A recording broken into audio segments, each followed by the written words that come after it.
Hindi tunes.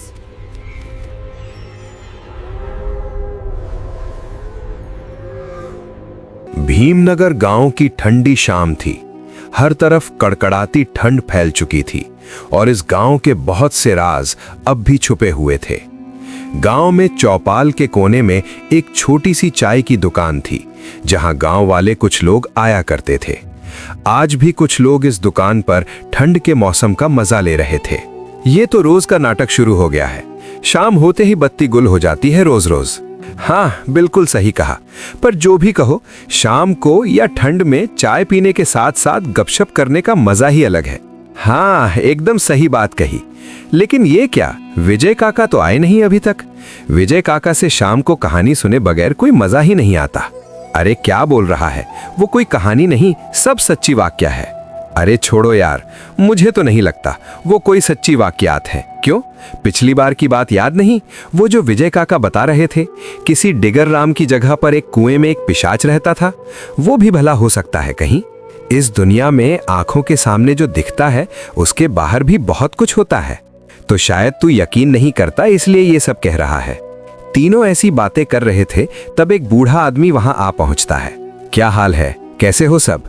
आज फिर शाम होते ही बत्ती गुल हो गई। अरे वो देखो, विजय काका आ गए। बैठिए बैठिए, आपकी ही बातें कर रहे थे हम तो सोच रहे थे आज शायद आप नहीं आओगे। आप नहीं आते तो हमारे गपशप में वो मजा नहीं आता। मैं तुम लोगों से उम्र में बड़ा हो सकता हूँ, लेकिन तुम्हारे जैसे जवान लड़कों के साथ बैठकर गपशप करने में मजा ही अलग है। इन बूढ़ों के साथ बैठकर दूसरों की बुराई करना मुझे बिल्कुल नहीं भाता। ये लो काका, गरम गरम चाय पियो। वाह, इस ठंडी रात में गरम गरम चाय पीने में मजा आ जाता है। तो विजय काका, आज आपकी जिंदगी की कौन सी वाकया सुनाओगे?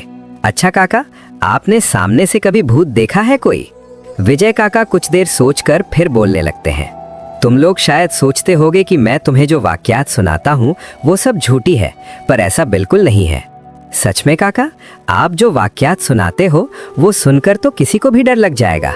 विजय काका, आज ना अपनी आंखों से देखा कोई भूत का किस्सा सुना दो। चलो, आज एक कुछ अलग किस्म का वाक्य सुनाऊंगा। उम्मीद है ये वाक्य डर के साथ साथ तुम्हारे दिलों को भी छू जाएगा। उस दिन की बात तूफानी बारिश की रात थी और पूरे गांव में तेज बारिश हो रही थी। हर तरफ बिजली की कड़क और गरज की आवाजें आ रही थी और उसी तूफानी रात को मेरी अम्मा की तबीयत भी खराब हो गई। उनका इलाज और दवा दूसरे गांव में रहने वाले डॉक्टर के पास थी। माँ, मैं अभी जल्दी ही आपकी दवाई लेने जाता हूँ, आप परेशान मत हो, आप जल्दी ठीक हो जाएंगी। राजेश चाचा हमारे साथ वाले गांव माहौली में ही रहते हैं। नहीं बेटा, तुम क्यों इस बारिश में जा रहे हो? मैं ठीक हूँ, कल दवाई खा लूंगी। अभी मौसम देखो कितना खराब है और रात भी कितनी गहरी हो गई है। नहीं माँ, ये बारिश तो रोज ही होती है और आप फिक्र मत कीजिए, ये थोड़ी देर में बंद हो जाएगी। मैं जल्दी ही दवाई लेने जा रहा हूँ। रास्ते में अगर कोई रिक्शा मिल गया तो उसी में चला जाऊंगा। उस रात मेरी माँ ने मुझे बहुत रोका, लेकिन मैं इस रात अपनी माँ के इलाज के लिए दूसरे गांव की तरफ जाने लगा। बाहर तेज बारिश का सिलसिला जारी था और उस वक्त गांव का एक भी आदमी वहां नहीं था। मैं बस आगे चलता ही जा रहा था। ये बारिश तो और भी तेज हो गई है, मैं दूसरे गांव तक कैसे पहुंचूंगा?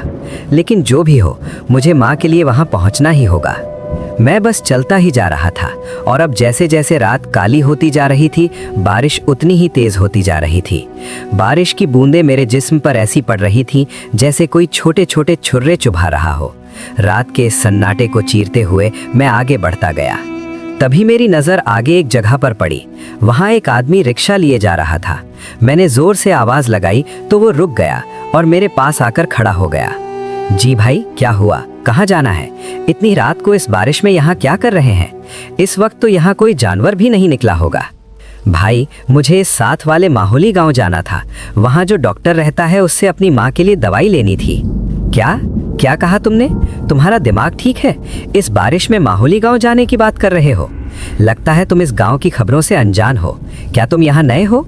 हाँ, हम यहाँ कुछ अरसा पहले ही आए हैं, लेकिन आप इस तरह क्यों कह रहे हैं? क्या हुआ वहाँ? क्या बात है? अरे ये पूछो कि क्या नहीं हुआ। तुम ऐसा करो कि इसी वक्त वापस लौट जाओ और इस बारिश की रात में इस गांव की तरफ बिल्कुल भी मत जाना, वरना पछताओगे भाई। बस मैं जा रहा हूँ अपने घर, तुम अपना रास्ता नापो। लेकिन भाई सुने तो, वो रिक्शे वाला तो उस जगह का नाम सुनते ही फौरन भाग गया। लेकिन मुझे उस वक्त कुछ भी समझ नहीं आया, क्योंकि मैं अपनी माँ के लिए बहुत परेशान था। इसलिए मुझे तो बस वहाँ जाना ही था।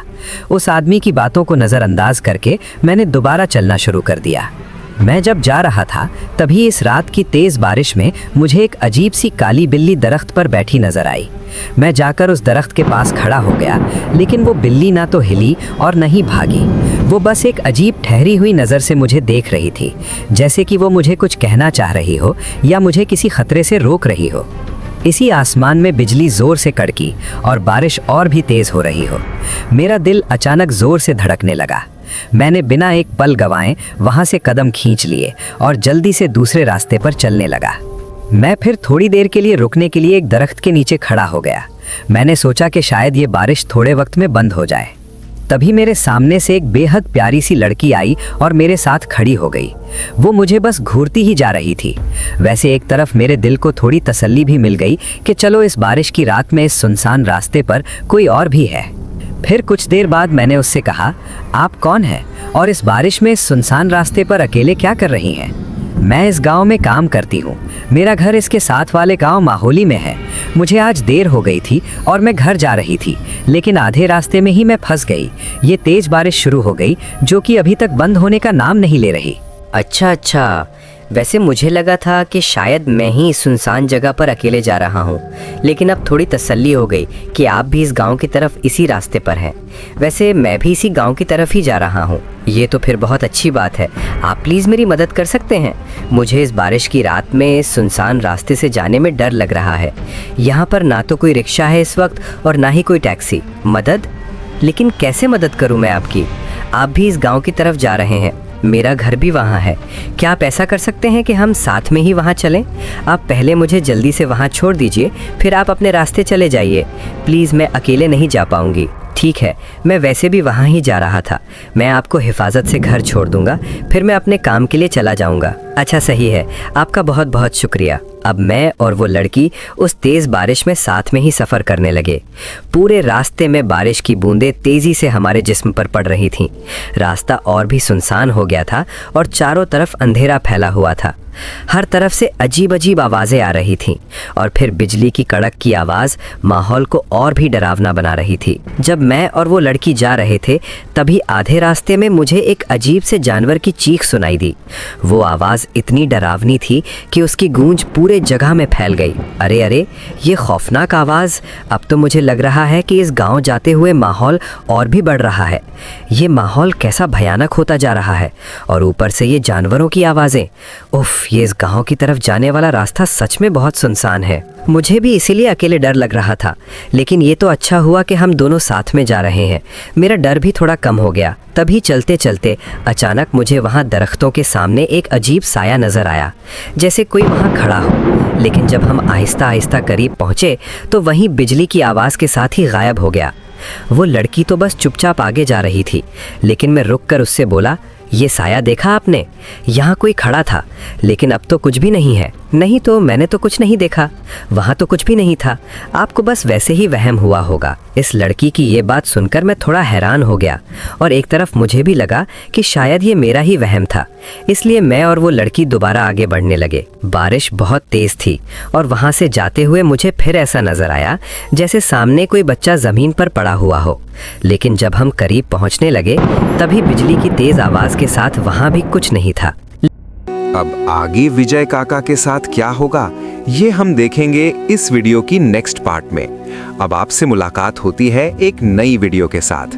तब तक के लिए आप हमारी पिछली वीडियोस देखें और उनका मजा लें और कमेंट में पार्ट 2 लाजमी लिख कर जाएं और हमारे चैनल हिंदी टून को सपोर्ट करें, लाइक करें, शेयर करें, जिससे हमें भी मोटिवेशन मिलेगा और हम आपके लिए अच्छी से अच्छी स्टोरी बना सकेंगे।